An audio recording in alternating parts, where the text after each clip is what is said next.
Mayap aug tupo kay kayuman. Pagmasusyan tayong ini ing Miyerkules de Ceniza.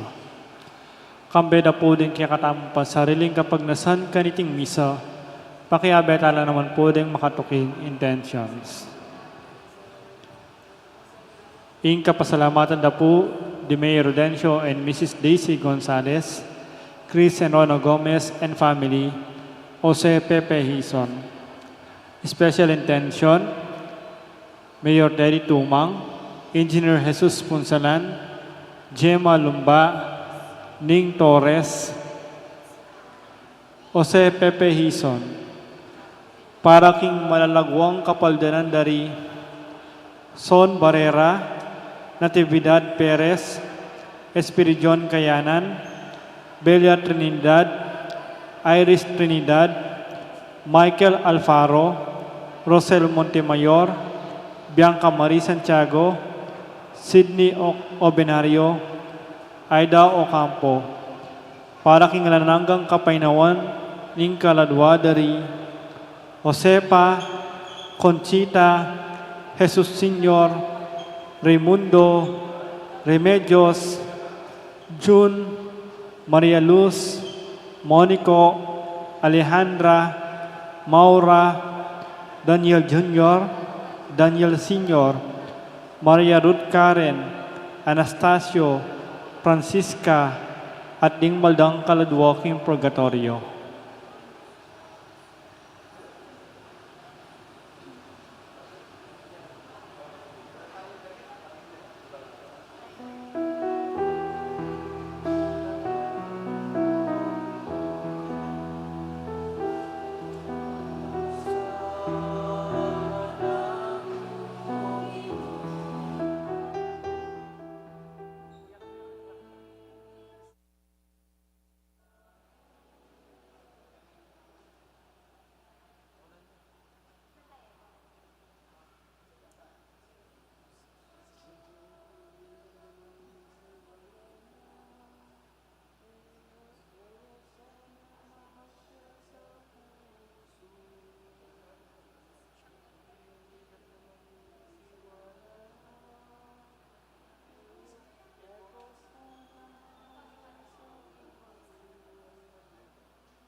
Kinugiling pa po ng anak po ng Banal Espiritu, ang grasya ng ginutang Yesu Kristo, ang lugod na ng Diyos, ating pamakyagom ng Banal Espiritu, mantabi kakaingan.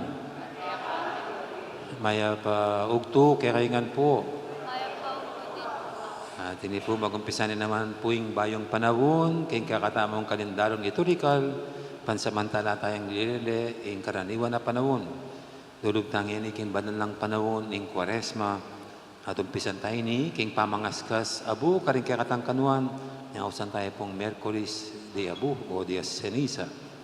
Nya po tapong mikas kasantamo nga bupota king kakatangkanuan, yan ang pamipasyag tamo at pamanamin tamo king kakatang kasalanan at pamanyawad tabad at pakalulu king apong Ginoo.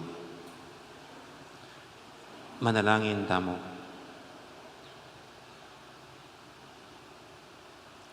Oy paming nga tsubanwa, ing sala ning kakang katutuan, pagkalubana sanang panimanman ing dalundum, ding palpikasalaming mata, at iting panauning pamanisi, yatad na sa kaya kami, ing kanuwanan, ing kaya kang kapatawaran, at ipagkalub na sa ing kalam, ing kaya kang sala, kapamilatan ng Kristong ginumi. Amen.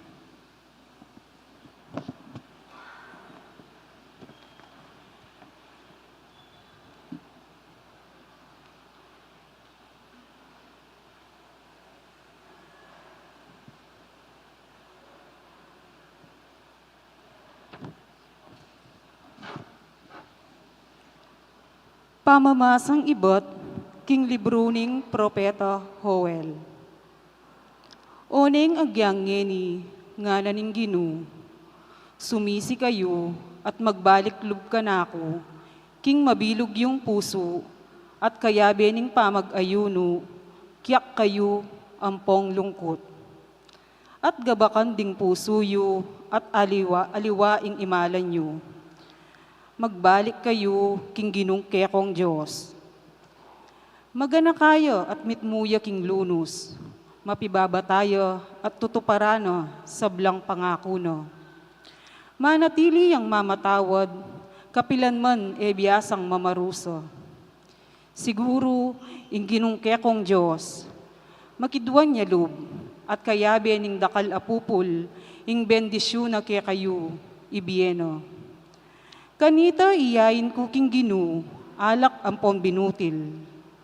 Tsupanye ing trompeto, king babo na ning bundok ning Sion. Iyutos yu ing pamag-ayuno, at maus kayong pulong. Tipunan niyong miyabe-yabe, ring memalen. Isadyalo para king banal a kapulungan. Makatwa kaya kayulang awsan, anak kaya kayulang tipunan. Pati na ring sususong bingot. Agyang ding bayong miyasawa, lakwan dalang balero, at sukat ing datang lo. Ding pari king Ginoo susuyulo, pilataning altar, at ning pasbul ning templo. Paboren lang tumangis at manalangin. Ginoo, malunos ka king kekang balen, emo ipaintulot ing insultuanda kami, at kalyen. Ding aliwang bansa, king kapamilataning karelang pamagsalita. Nuya ka rin ing kekong Diyos. Kaybat, ing Ginoo, pakit yang masabal king bansano, karing memalen no, malunos yo. Ing amano ning Ginoo. Malunos ka kanako o Ginoo, uling mi kasala ko.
O Diyos ko, malunos ka kako, ulining alangkupas alugod mo, ulining maragul alunos mo, wasan mo lang kakong kasalanan, linisan mo ing sablang kakong karinatan, at patawaran mong kakong kasalanan.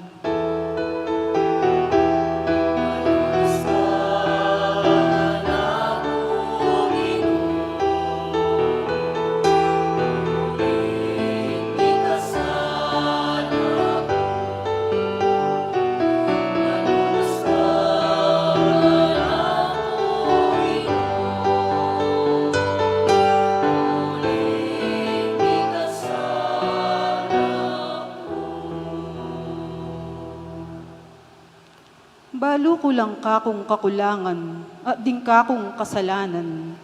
Parati lang at yu, king kakong kaisipan. Mi kasala ko laban keka, bukod mong keka ko mi kasala.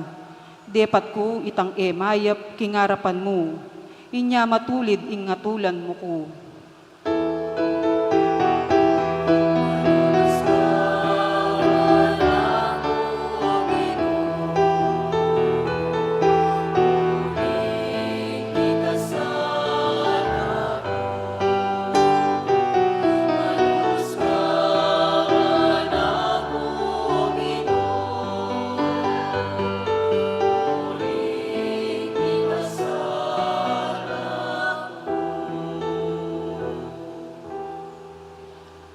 Gawan meng malinis ing puso ko, o Diyos ko.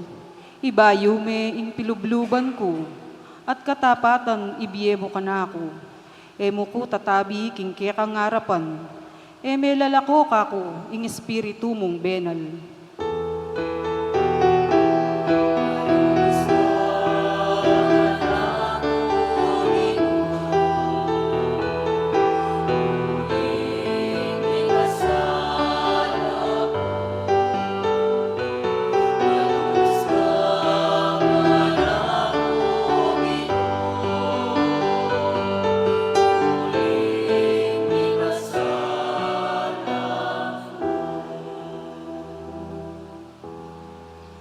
Ibalik me kako itang tula, bunga na ning pamagligtas mo, at gawan mo kong mapaminto, king saudlang kaburian mo. O Ginoo, saupan mo kong magsalita, at idalit ko ing kapurian keka.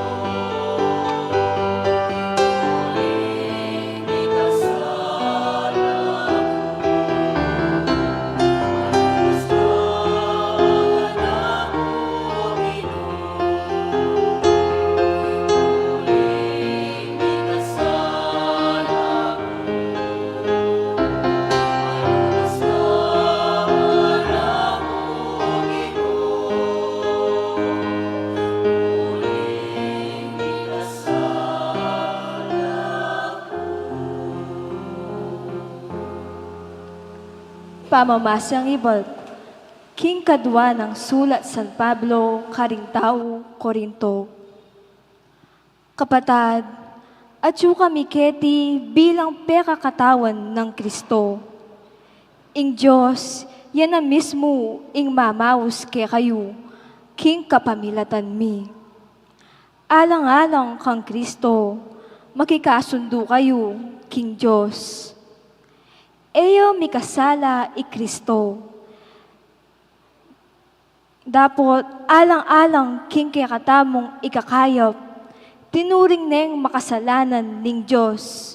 Ban kaya beno, maging banal tamu, arap ning Diyos, king kapamilatan no. Antina ning kayabe kami, king obra na ning Diyos. Ipakisabi ming mayap kaya kayo, king eyo sa payalan kabaldugan, ing grasya at ing gapyu keyo. Uling ing Diyos sa sabyano. Pekiramdaman dako, king oras akarapat dapat kanako. Saupan dako, king aldo ning kaligtasan. Makiramdam kayo, ngeni na ing oras akarapat dapat. Ngeni na ing aldo ning kaligtasan. Ing amano ning Ginoo.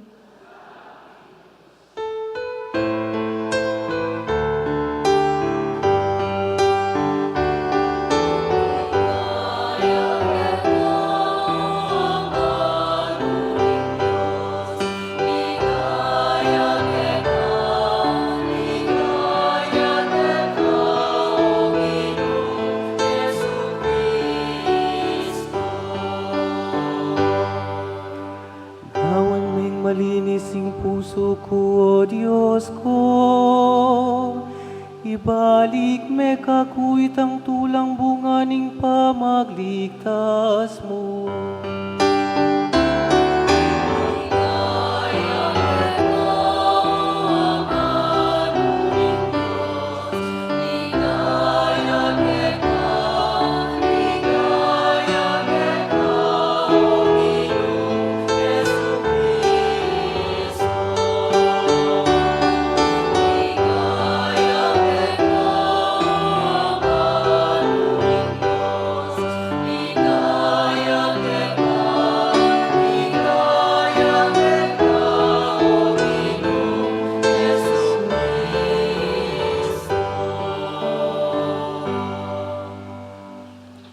Ginoo manatili ake kayo.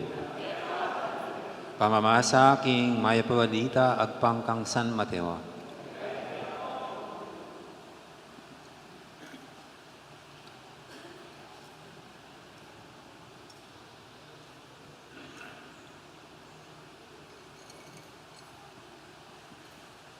King panahon na ito, Jesus, nga nakaring kayang alagad, ingatan nyong ay pagparangalan arap ning balen, ing nanumang dapat yung kabanalan, para mayaws la pansin kaya kayo ring tao, huling numakanyan, ala kayong paninayan pangablas, king ipayong at yubanwa. Nyanong maglimos kayo, king taong pagpikasal, o pakakadudo, ay napanyabyan pa. Makanyan idaraptan da ring hipokrita, karing sinagoga at karing dalan. Daraptan diti balang tanggap kapurian karing tao. Ing katutuan sa sabihin ko, kaya kayo tinggap da na keti pa yung karelang ablas. Nung maglimos kayo, daptan nyo itasanang enabalo agyang ing matalik yung diling kakalaguran. Ban manatiling makalihim. Ablasanan na kayo ning ipayong king lihim manakit king daraptan nyo. Nung manalangin kayo, ay lapakyapusan ding hipokrita. Maburi lang makatalakat, manalangin karing sinagoga at karing sulok dalan. Ban kanita pakit namo karing tao. Ing katutuan sa sabihin ko kaya kayo, tinggap da na keti pa yung ablas da. Nung manalangin kayo, munta kayo karing kwarto yu, isaraya yung pasbol, at manalangin kayo, king ipayong mayakit. Ing ipayong king lihim manakit, king kaya kayong daraptan, ablasan na kayo. Napakyapusan ding hipokrita, na yung magayuno kayo, papakit da yung makadunas na itsura, ban kanita abalora, ring tao, king magayuno la. Ing katutuan sa sabihin ko kaya kayo, tinggap na naketi pa yung karelang ablas. Manimo kayo at manyuklen, ing mag-ayuno kayo. Ban kanita, erayabalo ring tao, king mag-ayuno kayo. Nunemo yung ipayong king lihim manakit, at yung ipayong manakit king kaya kayong daraptan, ablasanan na kayo. Ing mayab ng balita ni kaya katamong kaligtasan. Gandang tanghali po ulit sa lahat. Magtagalog po tayo kasi naka-live stream pa rin to para sa mga estudyante dyan sa Guadalupe na school. So ito pong araw na ito, as Wednesday, ay isa pa rin sa mga bentang-benta sa mga Katoliko. No, tinatangkilik ng mga Katoliko, siguro pangalawa lang sa simbang gabi. Kasi yung first mass po natin kanina, talagang dinumog po tayo ng mga parishioners, na daming nagsimba. At ngayon po, 12 o'clock noon, nananghalian na po ba kayo? Ituloy-tuloy nyo na, wag na kayong kakain, fasting yan. No? Kasi ang araw pong ito, fasting and abstinence. No? Ayan, no? Biro mo yun, 12 o'clock noon, pero ang dami natin, napuno ang ating simbahan. Mamaya po niyan, 6 p.m., yung last mass. Last year, no? Nakurilyo po. No? Nagkulang yung mga consecrated host. No? At ito nga po, gustong-gusto natin ito. Parang may kakaibang epekto sa atin o atak sa atin ang itong pagpasok ng Kwaresma ay yung Ash Wednesday. No?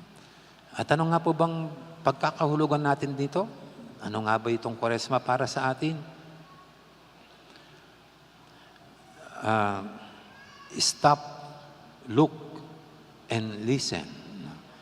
Yan po yung mga nababasa ko sa mga release ng tren, yung mga crossing ng bata ko. Ngayon, wala na akong makita kasi wala na tayong tren dito sa Pampanga. Pero nung bata pa lang po ako doon sa amin sa Florida, mayroon pong mga tren.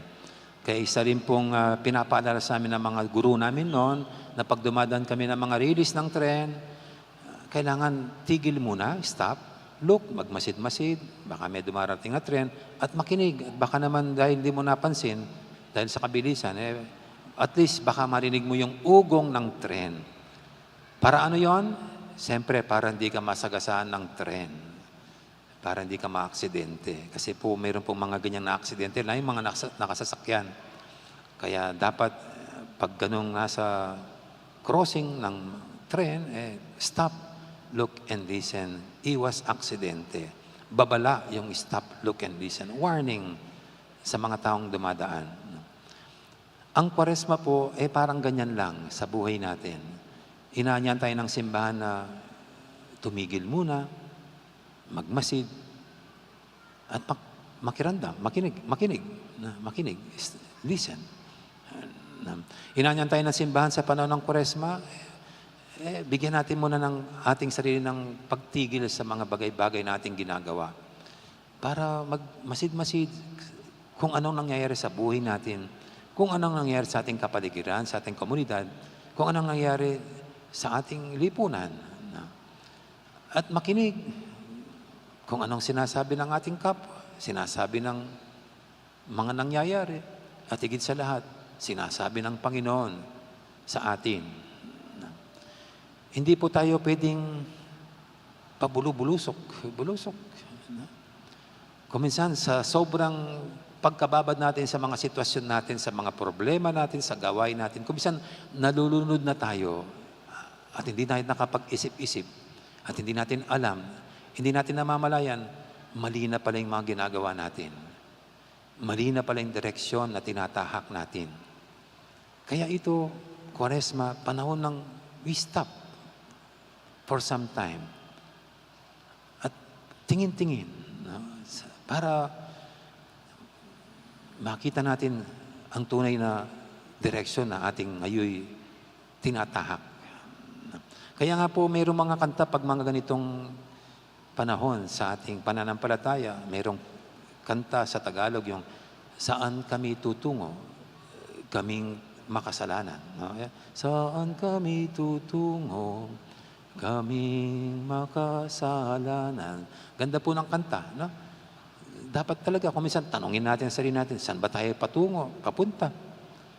O kaya po, nung nag-aaral pa ako, sa tuwing nagbibigay kami ng rekoleksyon, isang kantang kinakanta namin sa mga binibigyan ng rekoleksyon ay yung kantang do you know where you're going to? Yan. Ano yung susunod? Yun, do you know where you're going to? No? Alam mo ba kung saan ka patungo? Kung saan direksyon pumupunta ang buhay mo, ang pamilya mo, ang bansa natin, ang mundong ito, no? Mahalaga po yan. Tanungin natin, para lamang hindi para i-criticize ang sarili natin, criticize yung lipunan natin, yung bayan natin, yung bansa natin, yung mundo, hindi. Kundi kung sakali man patungo tayo sa kapahamakan, patungo tayo sa baluktot, maituwid natin, maiayos kaagad. Kaya ito po yung dahilan ng Kwaresma, no? Yung binibigyan tayo ng pagkakataon ng Panginoon at ng simbahan na tumigil muna, makapag-isip-isip, makapag-nilay-nilay, makapag-muni-muni. No? Kasi nga po dapat, kung tutusin, iisa lang ang direksyon ng ating buhay. Dapat makita natin at maging maliwanag sa atin, dapat isa lang ang patutunguhan ng ating buhay. At ito, patungo sa Diyos. At ang dahilan ng ating buhay ay yung maging banal tayo tulad ng lumikha sa atin. Yung iba pong sinasabi, maging perfecto tayo tulad ng Ama natin sa langit. Or be merciful as your Heavenly Father is merciful.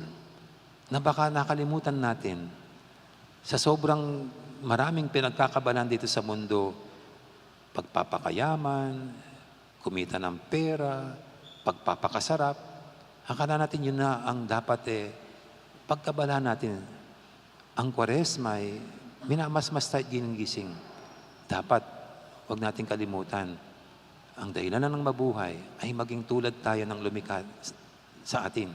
Be perfect as your Heavenly Father is perfect. Be holy as your Heavenly Father is holy.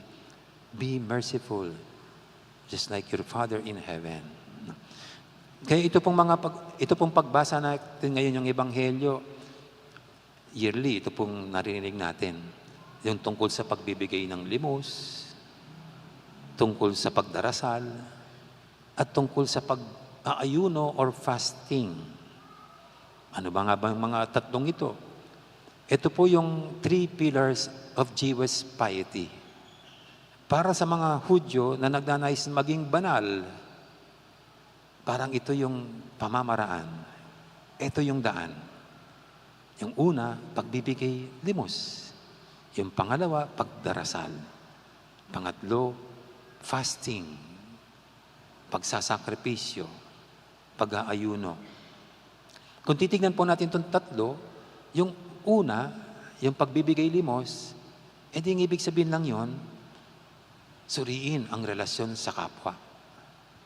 Kasi pagbibigay limos, ibig sabihin, makintal dapat sa ating puso ang pagmamahal sa kapwa, ang pakikiramay sa kapwa, ang pagmamalasakit sa kapwa.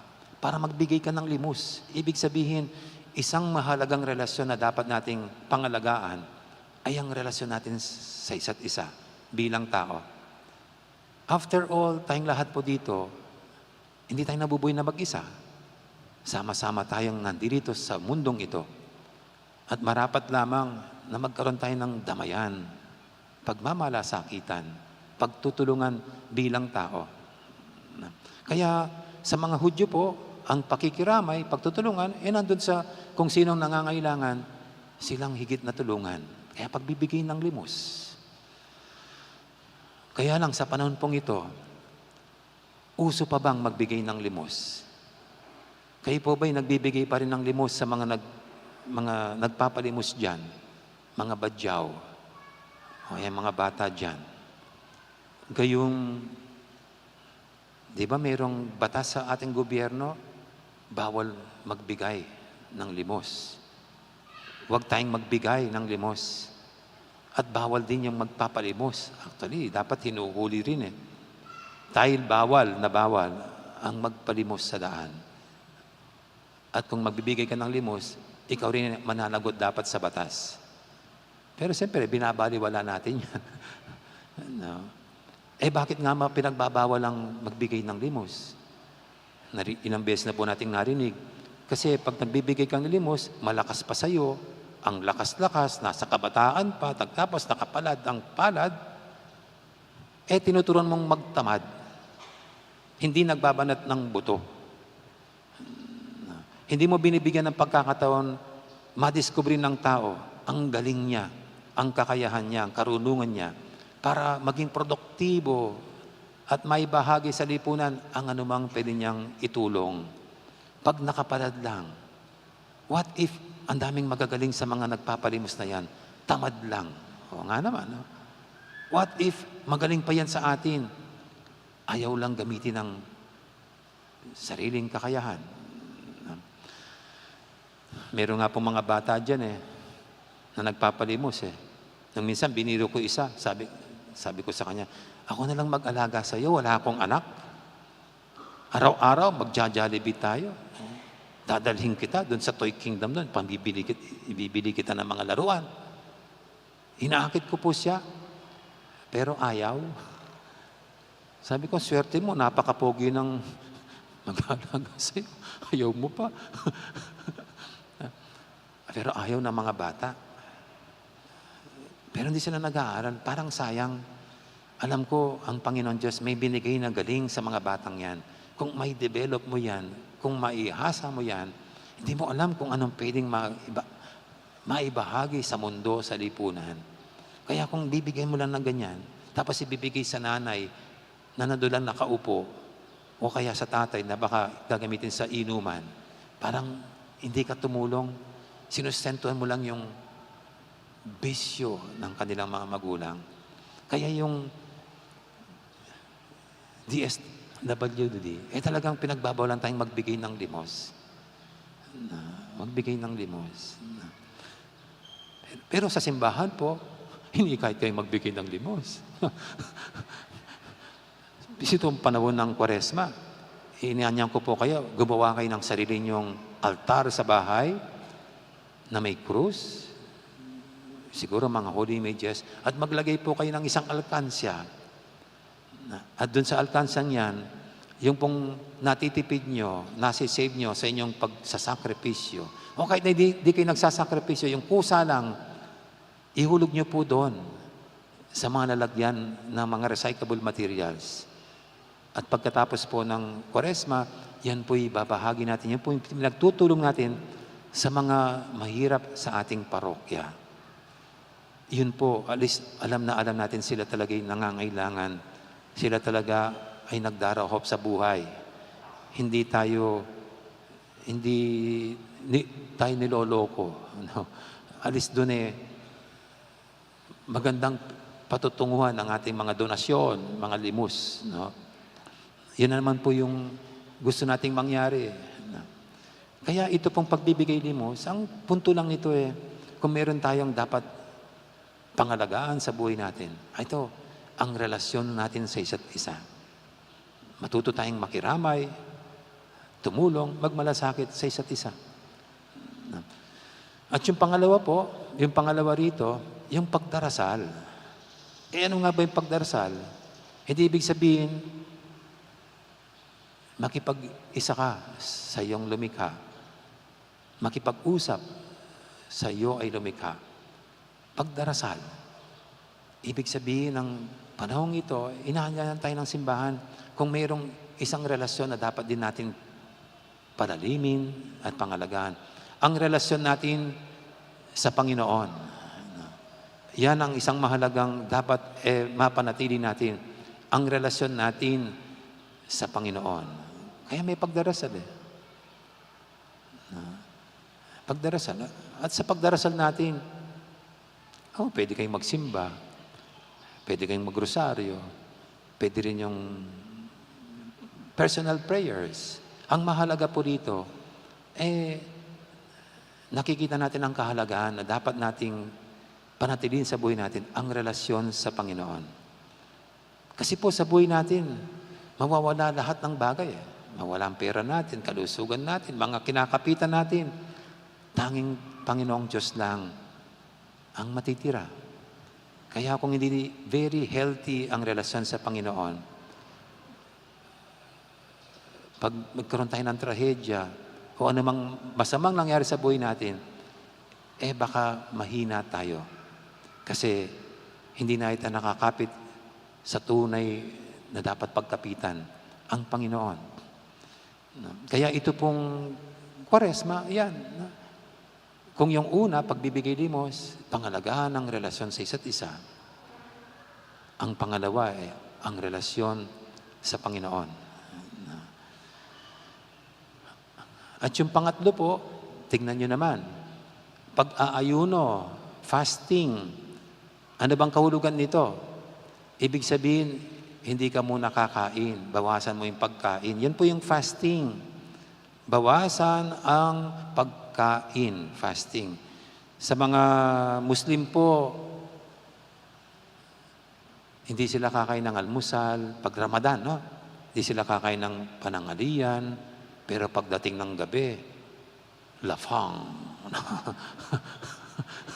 Banatan, parang wala nang bukas. Ganun po sila. Actually, ganun po yung talagang fasting. Meron ka lang 1 full meal a day. Isa lang yung 1 full meal a day mo. Kaya pwede namang 1 full meal a day, para mabuo yung 1 full meal a day, 1/3 sa umaga, 1/3 sa panangalian, at 1/3 sa hapunan. Ibig sabihin, bawasan mo yung kakainin mo sa almusal. Hindi full meal a day. 1/3 lang sa dati mong kinakain. At pag panangalian, 1/3 na naman. Tsaka naman, fasting pa rin po yun. Kasi the meaning of fasting is just to lessen the food intake. At yung pong pwedeng mag-fasting, Eh yung mga edad 18 hanggang 59 years old, 11 months, and 29 days.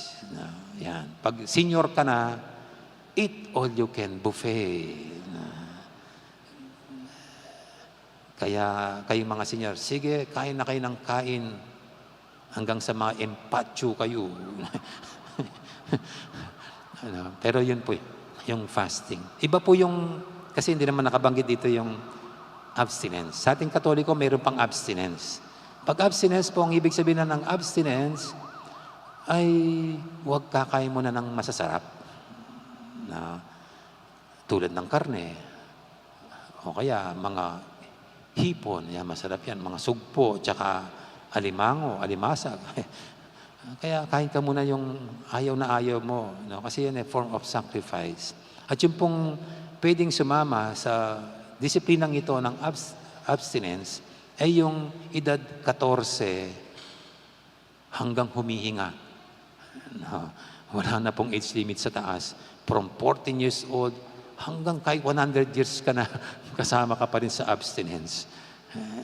Hindi tulad ng fasting. Kaya yun po yung abstinence.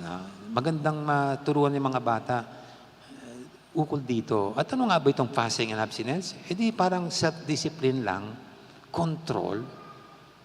Kung pagbibigay limos is our relationship with others, kung prayer is our relationship with God, ang fasting and abstinence is our relationship with ourselves. Sa sarili natin. Kaya natin kontrolin ang sarili natin. Disiplinahin ang sarili natin. Hindi yung pag mayroon ng pagkain, nawawala na tayo sa katinuan ng pag-iisip. No? Pag nakakita na ng alak, sige. Pag nakakita na ng lechon, ako, parang wala nang bukas. Tapos, magsasyaron pa na doon sa kinain. Kuminsan po, inisip natin yung matatapang na tao, yung they are able to control others. Feeling natin yung mga matatapang na tao ay yung kayang takutin ng iba. Pero dito po, ang tunay na matapang ay yung kaya niyang kontrolin ang sarili. Nakokontrol mo yung iba, hindi mo kayang disiplinahin ang sarili. At ito po ang sinasabi nitong pangatlo. Kaya ito pong tatlong ito, itong 3 pillars of Jewish piety, paraan para tayo maging banal. Dito po, nagiging walang saysay ito, sabi, kung ginagawa natin para magpasikat lang, para magpakitang gilas lang, magbibigay kang liwas, nakapicture pa, magdarasal ka, kasi kung malapit na yung eleksyon, habang nakaluhod ka sa simbahan, para makakuha ka ng boto. O kaya magmumukha kang kawawa, feel mo talaga nagsasakripisyo ka. Nawawalan ng meaning yung ganon, pag ganon ang ginagawa natin. Sabi nito, dapat kung gagawin man natin itong gawaing banal, see to it na it's just between you and God. Siya lang ang nakakaalam. Wala sino man. Na ang napapaligaya mo sa iyong ginagawa ay hindi dahil sumisikat ka sa iyong ginagawa o naragdagan ng boto o may pumapalakpak sa iyo, kundi ang Panginoon ang nagagalak sa iyong ginagawa na tanging siya lamang ang nakakapansin, nakakakita nito. At bakit gusto ng Panginoon yon? Actually, nagagalak siya hindi dahil ginagawa natin ito para sa Kanya, kundi masaya siya. Kasi pag ginagawa natin yan, that is when we become holy like Him. Potang ginagawa natin to, kaya masaya siya, hindi dahil pinapaligay natin sa ating mga acts of piety, hindi. Kundi masaya siya. Kasi doon lalong nakikita na tulad niya, tayo'y banal, maawain, perfecto, Ang dahilan na po ng paggawa natin sa mga bagay nito ay isa lamang. To become perfect, holy, merciful, just like our Father in heaven.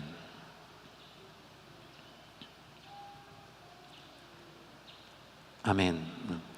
Ngayon po'y ating basbasan ang abo na ipapahid sa ating mga noo, simbolo ng ating pagkapit hindi sa sarili nating lakas at galing, kundi sa Panginoon Diyos pa rin, na nananais na tayong maging kamukha niya, banal, perfecto at mawain.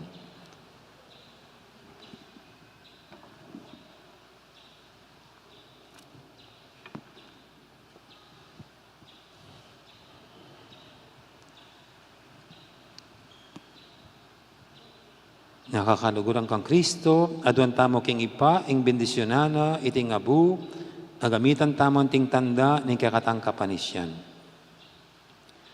Ginoo, bendisyonan mo iting abu, king kapamiratana pakit mo, ing alikabok kami. Patawaran mo na rin kaya kaming kasalanan, at papanatilyan mo kaming tapat, king diwa, ning kwaresma. Huling mo laboring matering palpikasala, nanemielang kagom ning sinubing mebe Kristo, amagari kambemo manggaman king alanganga. Amen.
Salakatang po para king panalangin ding malda.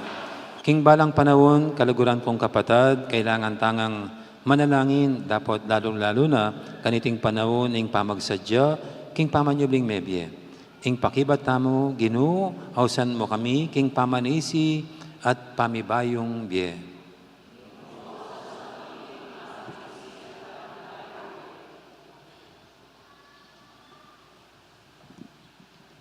Para king balayan kristyanong makalaganap, mabilog ayato. Banlalo yang numabang king balang amanong, manibatan king asbuk ning Ginoo. Ipanalangin ta king Ginoo. Para king kapayapan ning meto yato, ban maganap karing aldoreti, ing kasaupan at kaligtasan, aibat king Diyos. Ipanalangin ta, King Ginoo. Para ka ring makasalanan at malilili, King Dalan, ban magbalik lalub, kaniting panahon ning kapatawaran. Ipanalangin ta, King Ginoo.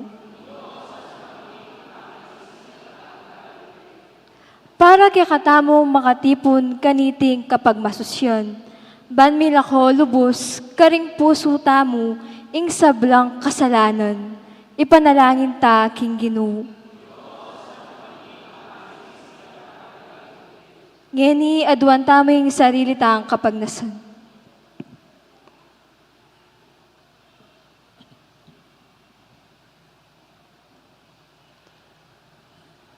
Oy, paming mayupaya, ipaintulot mong makapagbalik yang mitmong kapanaligan kaya ka, ing balayan mo, at sumuyo ang mitmong kalinisan a puso. Tiyangadan mi, kapamilatan ng Kristong Ginumi. Amen.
Manalangin kay pakamalang kapatid, banting kay katamong daon, matanggap yara paning Diyos, ipang lubos, mayupaya. Nagkapanisaling ginuhiling daon kaligama, king kapuri at kaligaya ni Kemi, kaya matapos sa lalan, mapilong Diyos sa O tapat at malugod na Diyos, karating ayin adaralami, harapan mo, pakyabe mi, kabilugan ming kapagnasan, sumisi, at gawang dapat kapaglarinan, at makapagbayo keka at karing kaparaming tao.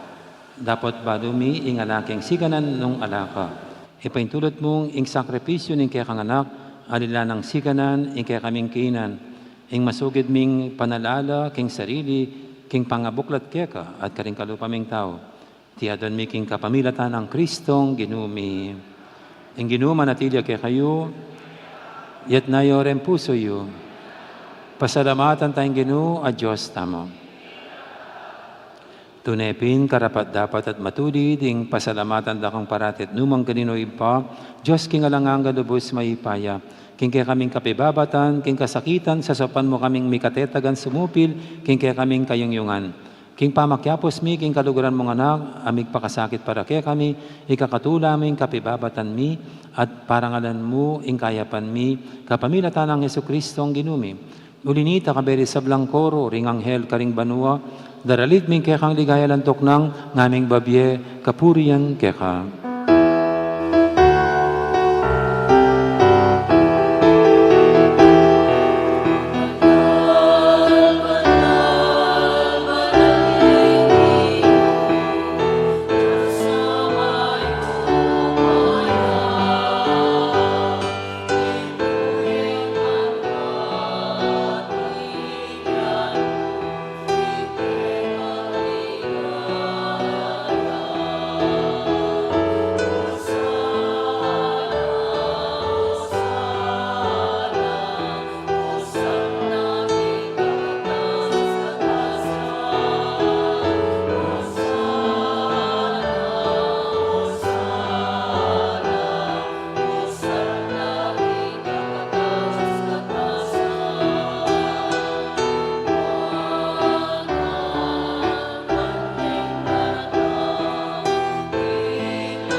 Tunay kaping banaloy pa, ikay panibataning sablang kabanalan, ulinita pagparalampumi, pabanalan mo sa detingayin, king Espiritu mo, ban para kaya kami madyalang katawan at daya, ng ginuming Heso Kristo.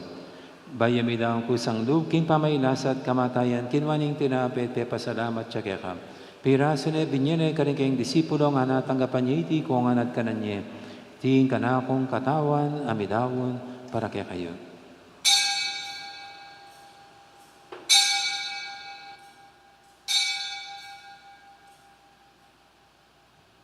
Makanya mo naman kay baning apunan, kinuha ng kalis, pasibayang pepasalamat kaya ka, binyan ng kalis, kani kayong disipulo nga natanggapan niya iti, kung nga minom ko kaniti, iti yung kalis, yung kana akong daya, hing daya ning bay talangang tipan, hami babu para kaya kayo at para karing sablang tao, bankyeta may patawaran na ring kasalanan, lapta niya iti bilang kapigaganakan kanako.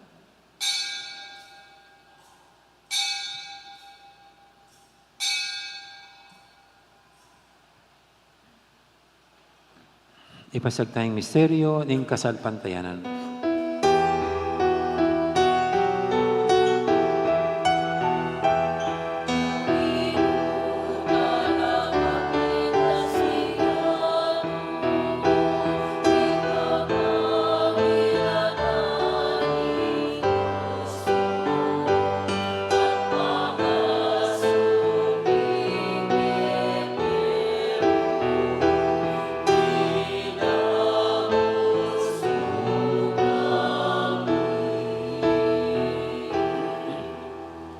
Gaganakan mo yung pa, ang kamatayan at pamanyabling na may biyan ng anak mo, narami kaya kay ting tinapin ng biya, ting kalis ng kaligtasan.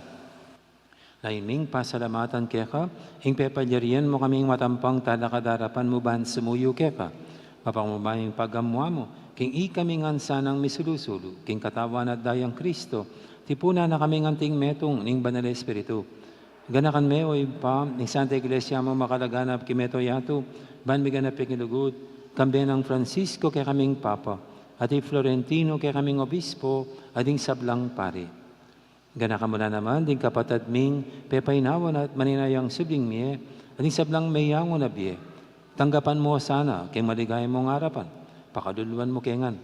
Gawan mo kengang karapat dapat magkamit king biya lang hangga. Ban kaya benang Maria, imbirendo ng Diyos, kambe ng San Jose keng esposo, kaya bering apostol at ding sablang santo at inupad kimalmong kaburian, king kakabaning panahon, purian dakat paligayan, kapamilatan ng Jesucristong kekang anak. King kapamilatan ng Kristo, kamben at kaya ipang mayupayang tutu, kagumning banal Espiritu, pupurian dakat parangalan, manggaman king alanganga.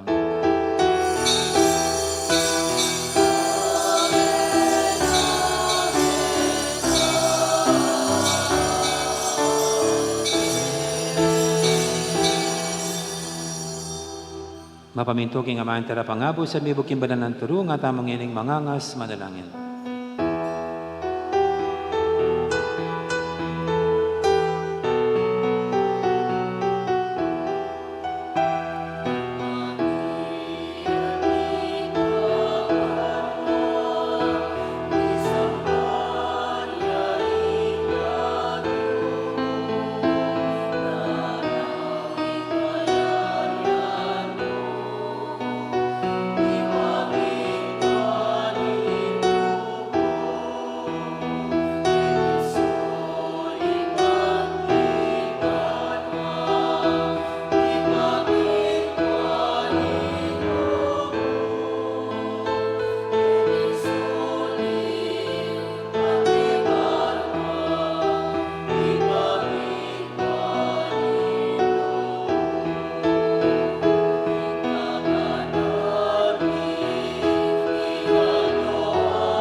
Ikabos mo kami o ginukisablang marok, malugod mong pagkalubing kapayapan king panawon mi, bangking kasopan ni kaya kang pakadulo, parati kaming mikabos king kasalanan, aminigtas kisablang kaligaligan, tabang maninaya kami, kambe ni maligayang kapanaligan, king panyatan ng Jesucristong kaya kaming talapangabos.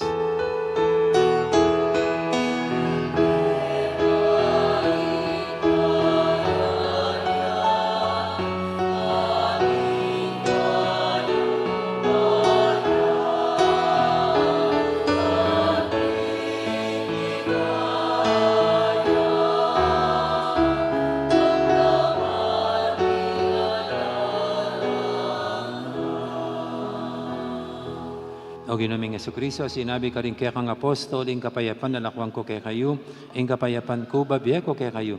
Emo sana babalikdan din kaya kaming kasalanan, naninglawen mo yung kasalpantianan ing kaya kang iglesia, at pamayapan mo yung pambilugan, agpangking kaburian mo, ika mabibi at magari manggaman, king alanganga, ing kapayapan ing ginuman tabi, sana kapilan man kaya kayo.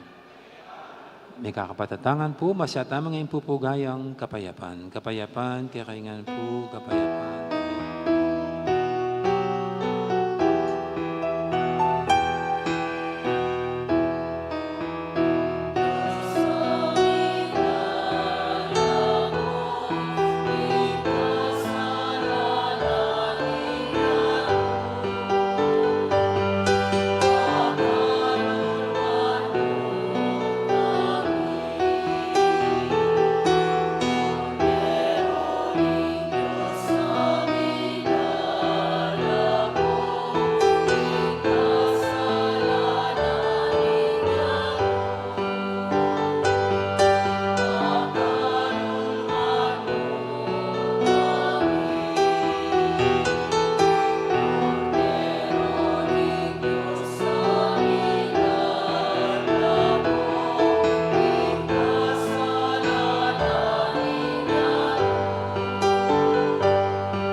Ning malugod at maganakatang Ginoong Kordero ning Diyos, sa milalako king kasalanan ning yato, yanon tang makasadyan tanggap kaya, kaniting banal ng komunyon. Ginoo, eg matampang tanggap kaya ka, dapat sa kasme nga mana mo, kumayap na ako.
Manalangin tamo.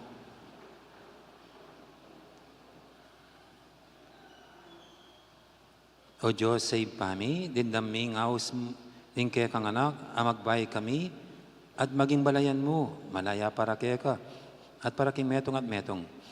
Busan mong itingi Karistya, ibiyan na kaya kaming sikanan patibe, at pasagiwa king matbudming lugod. Ing mamatawad ay susukad, ing munye ay mangwenta. Katman mo kami king sarili mong masabal, para karing peka, manatiming kapatad. Tingnan natin mi kapamilatan ng Kristong ginumi. Loklok kayo po sa guli para karing mahulag ang announcement.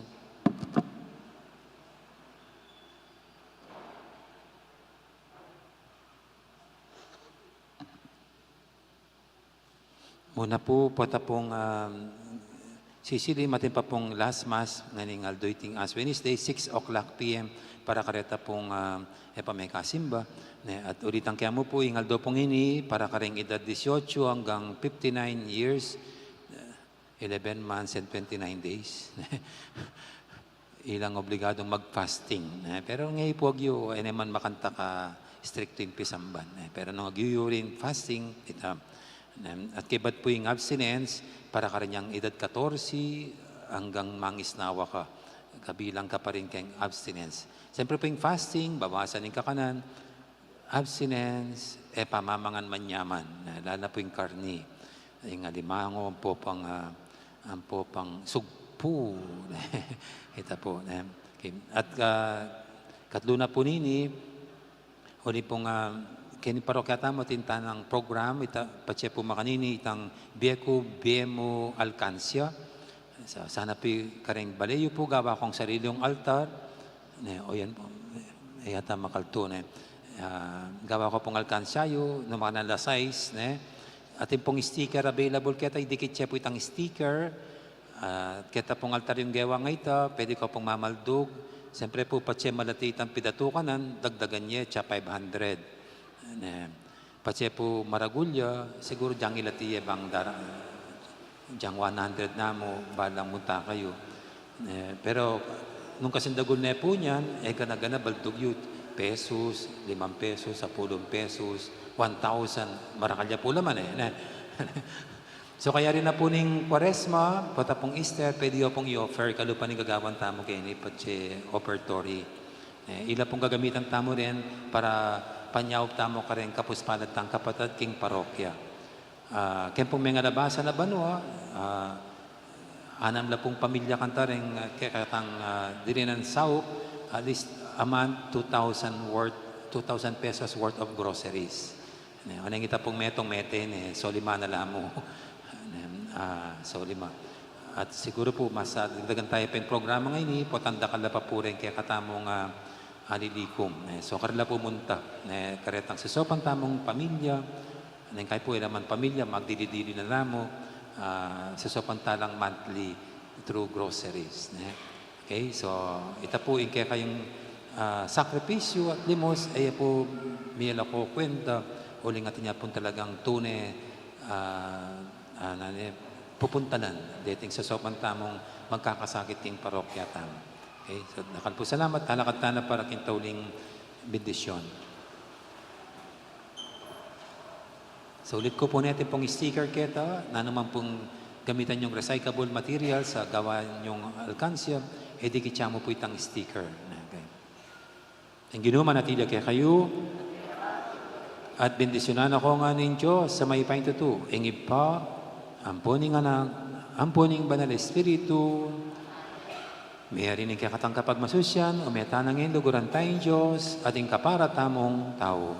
Salamat, King Diyos. Dakal po salamat, maya po oras, kaya kaingan po. At Happy Valentine's Day na rin po, kaya kaingan.